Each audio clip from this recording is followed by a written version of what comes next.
안녕하세요. 권주광TV의 권주광입니다. 오늘은 7월 16일 일요일 저녁입니다. 일요일 오후 방송을 시작하겠습니다. 여러분들 비 피해가 없으신지 비 피해가 없으셔야 되는데요. 전국적으로 비 피해가 많고 인명사고도 뭐 10여 명이 이렇게 나오고 그랬는데요. 참 아주 안타까운 일입니다. 근데 이번에 그 비가 오는 거는요, 대개 우리나라 보면 장마 때 보면 전라도 쪽에 비가 막 집중 쏟아지면 경상도 쪽에는 그냥 소강 상태 그러는데, 이번에는 경상도, 충청도, 전라도 이렇게 남부 지방으로 그냥 동시에 그냥 수백 미리가 쏟아졌어요. 그래서 피해가 많은데요. 아직도 피해가 뭐 200mm 이상 또 아직도 남아있다 보니까요. 아직 장마가 끝난 거 아닙니다, 여러분들. 저지대 사시는 분들 미리미리 좀 준비를 하시고 대피할 지역은 미리 대피도 하셔서 인명은 귀중합니다. 인명은 구하셔야죠. 이 장마권이 우리나라 이렇게 동서로 걸쳐 있다가 남부로 내려갔다가 올라왔다가 내려왔다가 올라왔다가 이렇게 하다가 장마가 제주도 남부지방부터 이제 거칩니다. 그러면 중부지방에 하고 북한 쪽에 거치고 있다가 중부지방에 거치고 북한 쪽으로 올라가면, 그러면 남한은 장마가 끝난 겁니다. 제가 보면 해마다 그래요. 이 우리나라 기후가. 북한에는 얼마나 또 비가 올지 모르지만 북한에는 나무를, 산에 나무를 다 볕대서, 제가 그 중국 쪽에서 북한 쪽에 보면요, 아주 산이 시뻘게 그냥 아주 나무가 없어요. 그 동네 근방에 그 도로 좀 이렇게 있는데 그 나무가 좀 있고요. 그 이 저기 압록강에서 도망가는 쪽으로 강변으로 중국 쪽으로 가다 이북 쪽에 보면 그렇게 나무가 없더라고요. 그런 나무가 없으면 산사태가 많이 일어납니다. 산사태가 일어나면 그 흙들이 아주 죽이 돼가지고 그냥 그게 농경지도 덮치고, 그 근방에 집 있으면 그냥 집도 덮치고, 경상도에 그 사태가 일어나서 집을 덮쳐서 집에서 어, 집에 계시던 분들이 그 사망한 사건들도 이렇게 일어나잖아요. 더 이상 사고가 안 났으면 좋겠는데요. 염려가 됩니다. 오늘 저녁 방송은 윤석열 대통령 소식을 전해드리겠습니다. 뭐 여러분이나 저나 윤석열 대통령 국가를 위해서, 외교를 위해서, 또 수출을 위해서, 안보를 위해서 아주 남다른 대통령 역할을 하고 계시잖아요. 이번에 나토 회의에 참석하셔서 폴란드를 그 전격 방문해가지고 폴란드 있다가 귀국할 준비를 다 하고 있다가요. 어제요, 15일 날. 그러다 그 그 참석했던 경제인들하고 그 일부 있는 사람들은 폴란드에 남아서 대기하고 있고, 소수 인원만 가지고 기차를 타고 우크라이나를 들어갔습니다. 아주 전격 방문, 깜짝 방문이죠. 다 그냥 비밀로 이렇게 들어갔어요. 여기 우크라이나 들어갔습니다. 폴란드에서는 우리나라하고 같이 연합해서 우크라이나 전쟁 이후의 재건 사업에 같이 협력해서 우크라이나에 참여하는 걸로 약 66조 정도의 그 협약을 폴란드하고 했어요. 저 원희룡 그 국토부 장관이 뭐 대단한 겁니다. 지난번에 사우디 그 왕자, 그 빈살만 왕자가 왔을 적에 우리나라 투자 계획을 40조 했는데 아주 역사 이래 최고였다고 이렇게 얘기했습니다. 근데 이번엔 1차 폴란드 헌금이 66조. 그래 놓고는 우크라이나에서 젤렌스키 대통령이 계속 좀 방문하기를 원하고 그러니까 우크라이나를 들어갔습니다. 이 전쟁 중인 나라를 방문한 것은 베트남의 박정희 대통령이 방문한 거하고 이번에 윤 대통령이 우크라이나에 방문한 거 두 번째입니다. 우리나라 역사상 대통령이 전쟁 지역에 직접 들어간 것은 두 번째입니다. 여간 배심 있고 깡다고 있지 않으면 이게 못 가는 겁니다. 저 문동 같은 사람은 가겠습니까? 뭐 소련 눈치 봐서도 못 가고 뭐 나라가 잘 되고 안 되고 그까짓 건 그 나중에 이치고 자기 몸살이를 하고 가겠습니까? 윤 대통령은 당당히 들어갔습니다. 그래서 젤렌스키 만나가지고 여러 가지 인도적인 지원하는 것을 더 확대하겠다. 그리고 자유민주주의 자유에 대해서 많이 얘기를 하고 앞으로 우크라이나 전후 복구 사업에 한국이 적극 참여해달라고 젤렌스키가 부탁했고 윤석열 대통령도 또 화답을 했습니다. 적극 참여한다고 그랬어요. 제가 10살만 끝나면 저 사우디 저 네옴시티 하는데 거기를 참여한다든가 우크라이나 나가서 일하고 싶습니다. 어떤 부분 하나 맡아서 하는 거죠. 뭐 하도급 맡아서든지 뭐 하는 거죠. 아주 참 한국이 지금 현재 제가 지난번에 먼저 전에 그 방송에도 말씀드렸지만 사우디아라비아의 그 네옴시티 그리고 지난번에 그 계약한 그 플랜트 사업 그 주베르에 그 하는 거 있잖아요. 그런 계약을 한 거. 이것은 아주 큰 성과인데 앞으로 중동 사태가 옛날에 비교했을도 안 되는 중동 호기를 우리나라가 받게 됩니다. 그래서 그것만 되면 한국의 GNP 한 6만 불, 국민소득 1인당 한 6만 불까지 올라갑니다. 저는 그래서 아주 기대가 큽니다. 우크라이나고 저 사우디아라비아의 그 건축 수주, 재건사업 수주에 참석 못하면 바보입니다. 원래 전쟁 복구 사업 볼 적에 그 인근 나라 기술이 있고 자본 있는 나라가 그쪽에 큰 수익을 올리는 겁니다. 큰 돈을 버는 거죠.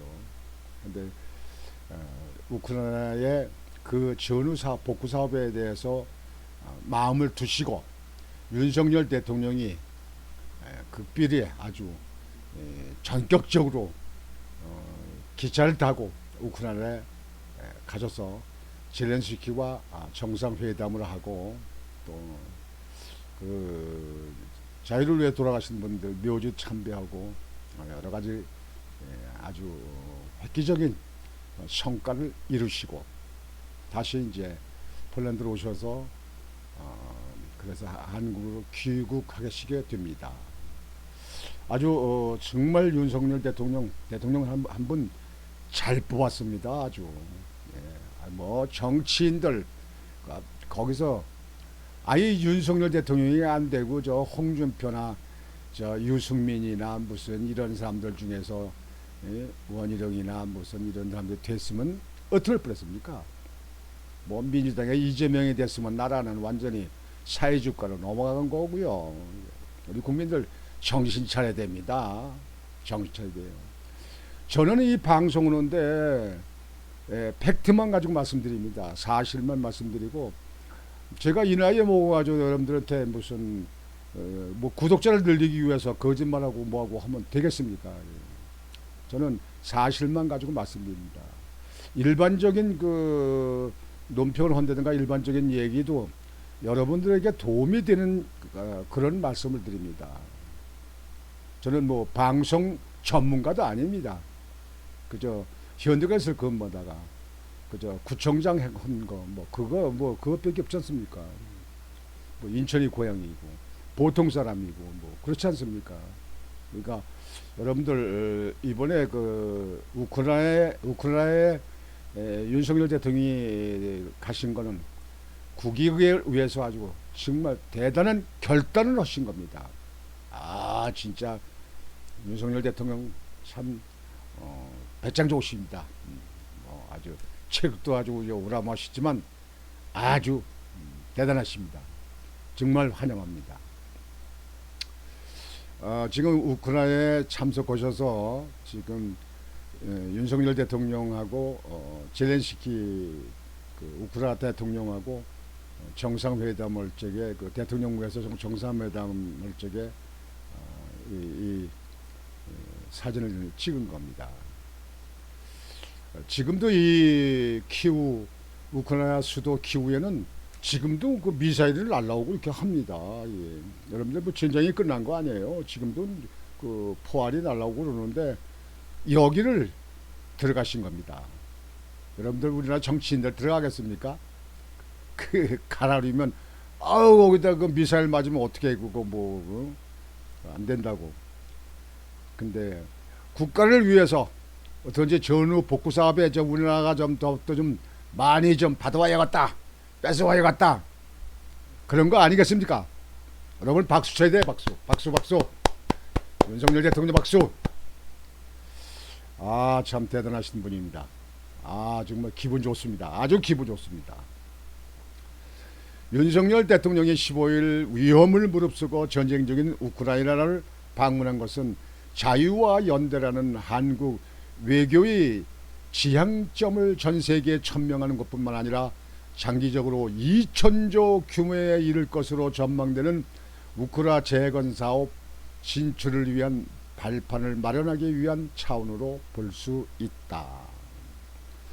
윤 대통령과 볼로디미르 젤렌스키 대통령은 키우에서 한 우크라이나 정상회담을 갖고 한국의 우크라이나 재건 등 지원 방안에 대해 논의했다.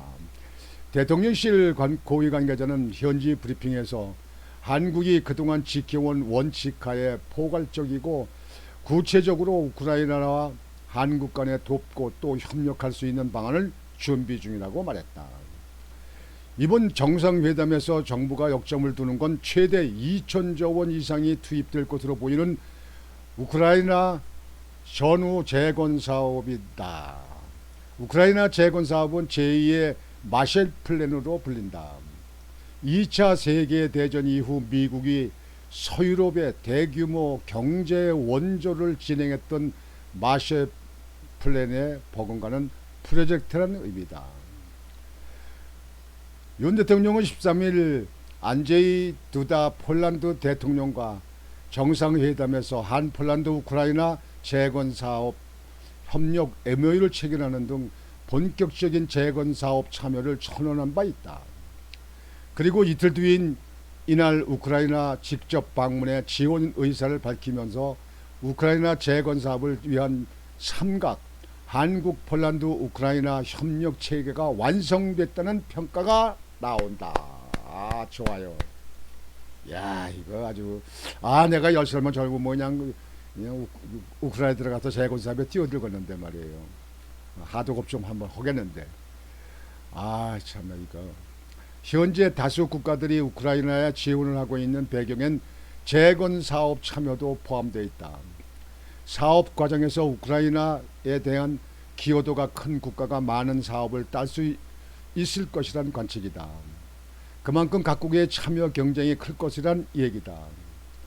우크라이나에 대한 경제 원조는 단순히 원조 차원을 넘어 전쟁 종료 후 새로운 시장을 개척하고 신기술을 보급하는 기회로 작용할 것이라는 게 전문가들의 분석이기도 하다.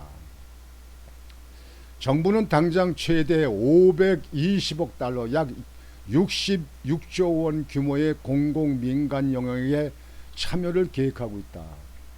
폴란드는 지난 5월 정부 간 협력 창구를 통해 200억 달러 규모 5천여 개의 재건 프로젝트에 우리 기업이 참여해달라는 요청을 했다. 좋았어. 민간 주도의 재건 사업의 경우 320억 달러 규모로 정부는 추산하고 있다. 말했다. 320억 달러면 한 40조 정도가 되겠네요. 최상목 경제수석은 13일 현지 브리핑에서 우크라이나 정부는 전쟁 피해를 복구하는 리빌딩을 넘어 국가 시스템을 업그레이드하는 뉴빌딩을 추진 중이라며 전쟁으로 폐허가 되었다가 한강의 기적을 일궈낸 우리의 기술과 경험이 재건에 활용되기를 희망하고 있다고 말했다. 한강의 기적, 박정희 대통령의 한강의 기적.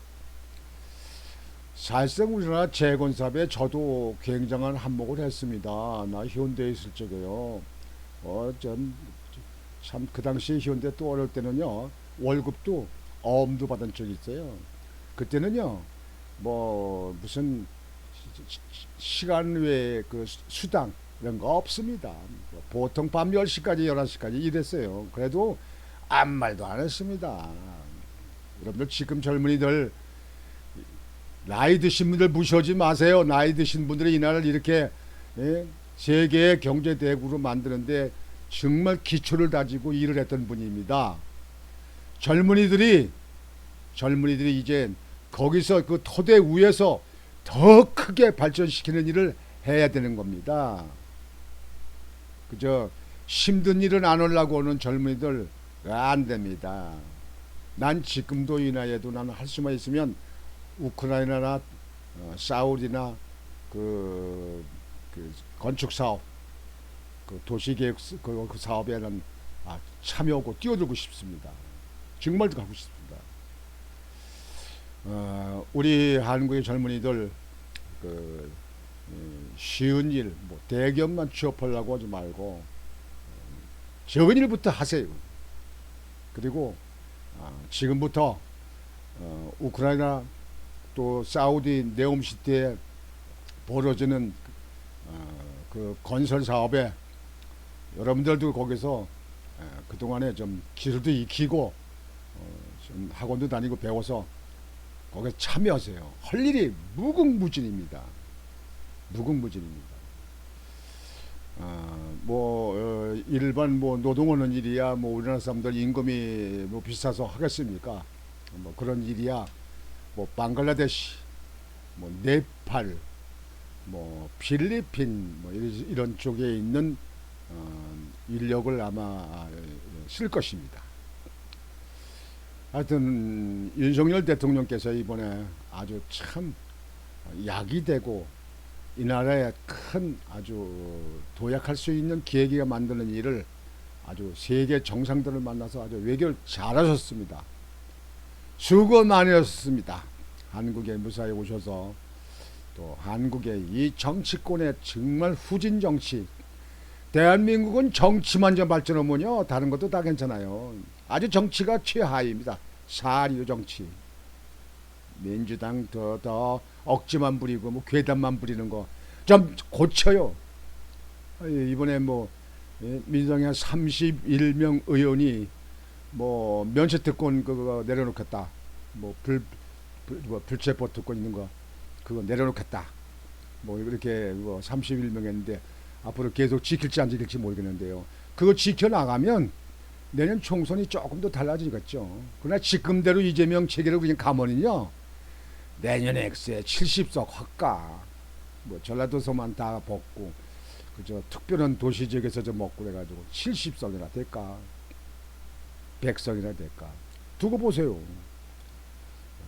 여하튼 오늘 저녁 방송은 아주 즐겁고 기쁜 마음으로 윤석열 대통령 소식을 안 전할 수가 없어요. 참 대통령 여러분 잘 뽑았어요. 잘 찍었어요. 아주 윤석열 대통령 했으면 지금 현재 우리나라 지금 거들났을 겁니다. 문통이 다 버려놓고 다 싸놓은 쏜 거. 그 더러운 것들 그 무전 거 다 치우고 다 이렇게 해야 되는데요. 그래도 이 좌파들은 그냥 윤석열 대통령 정부를 흔들고 괴담 선포를 해서 일본에 그냥 방뉴스 그냥 그거 무슨 해양 오염 때문에 하고 양평의 고속도로 양평 고속도로는 그냥 거기 시민들이 원하는 대로 하면 돼요. 여러분들 거기 그 도로 몇 번이나 이용합니까? 나 같은 경우에는 뭐 1년에 한 두세 번이나 이용할지 몰라요. 여러분들은 도시에 있는 사람들, 여러분들은 그냥 거기 동네 그 양평 근방에 양평군 근방에 사시는 분들이 에, 정부에 건의하는 대로 그냥 하게 내버두세요. 그냥. 그 땅이 무슨 원안이 됐든지 뭐 변경안이 됐든지 뭐 김 그 뭐야 김건희 그 뭐 외가 땅이 뭐 있든지 아 거기는 이 땅이 있어도 거기는 분기점이기 때문에 도로가 나가는 도로가 없고 들어오는 도로가 없는데 그 땅은 그냥 맹지나 마찬가지예요. 옛날 꼬불꼬불 구도로 오고 좁은 도로 있는 거 그걸 사용하는 것밖에 없는 거예요. 아 그 도로에서 그냥 그러면 거기서 노무현이 뭐 짬보듯이 차가 뭐 뛰어넘어갑니까? 어떡합니까? 나가는 도로 없고 들어오는 도로가 없는데 도무지 뭐 도로라든가 이 건축이나 저기 이 건설을 좀 알아야 뭐 이해가 되지. 거기는 아무 소용도 없어요. 나가는 도로 들어오는 도로가 없어요. JC에 JC 분기점 이렇게 도로에 만나서 이렇게 가는 도로 이것들이 도로. 아이고 답답합니다. 답답해요. 하여튼 윤석열 대통령 참 큰일 많이 하시고 수고 많이 하셨습니다. 참 전에도 제가 방송 여러 번 했습니다만 박정희 대통령 이후에 한국을 아주 경제를 대국으로 올리는 그런 역할을 윤석열 대통령 시대에 끝날 것 같습니다. 윤석열 대통령 역사에 남을 것 같아요. 내가 볼 때는 아주 잘하고 계십니다. 이 정치권이 뭐 같아서 그렇죠. 오늘 저녁 방송은 이것으로 마치겠습니다. 여러분들 오늘 저녁도 편안한 저녁 되시고 또 내일 또 새로 한 주를 맞는데 여러분들 힘차고 용기 있고 행복한 한 주를 맞이하시길 바라겠습니다. 권중왕TV의 권중왕이었습니다. 여러분 안녕히 계십시오.